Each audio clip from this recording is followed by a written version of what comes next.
δηλαδή η καλή υγεία και η πλούσια γεωργική και κτηνοτροφική παραγωγή.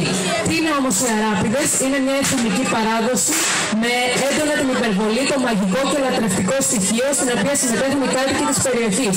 Είναι μία από τις μεταμφιέσεις του δεκαημέρου που γίνονται στο νομό Δράμας και πιο συγκεκριμένα στο Μοναστηράκι, στο Βόλακα, στην Πετρούσα, στον Ξηροπόταμο, στους Πύργους και στην Καλή Βρύση. Πρωταγωνιστεί μια ομάδα μεταμφιεσμένων, η λεγόμενη Τσέτα, η οποία αποτελείται από τους Αράπηδες, τις Γιλίγκες, τους Παππούδες και τους Σολιάδες.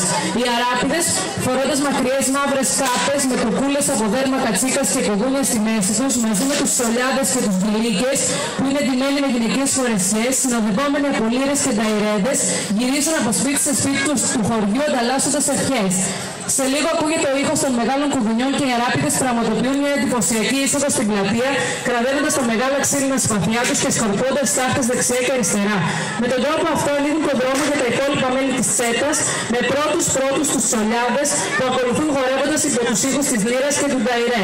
Σε ολόκληρη την πλατεία κυριαρχεί πια η Τσέτα. Κανείς δεν τολμά να διεισδύσει σε αυτήν. Η υπεύθυνη του χορευτικού τμήματος είναι η κυρία Ερμιόνη Γρηγόρη. Παρουσιάζουν χορούς από το Μοναστηράκι Δράμας. Τράκα τράκα, μπαϊντούσκα, ματζουράνα, κόρη που λέγε κρασί τέσκα, σιρτός, λενιό.